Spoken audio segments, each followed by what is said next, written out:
মহানগৰীৰ পদপথ দখল কৰি একাংশ মাফিয়াই ৰমৰমীয়াকৈ অবৈধভাৱে চলাই গৈছে বালি শিল আৰু ইটাৰ ব্যৱসায়।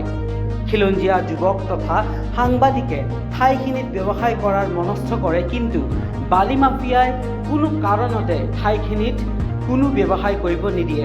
ওলোটাই ভাবুকি দিয়ে GMCক মেনেজ কৰি হেনো চলাই আছে অবৈধ বালি শিলৰ ব্যৱসায়।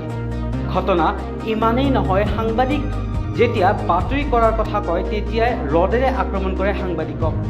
এনেদৰেই এতিয়া মহানগৰীৰ পদপথ দখলত নামিছে অচিনাকি মানুহ। এয়া হৈছে খানকাহ দুৱাত বজাৰ মাছ বজাৰৰ ঘটনা।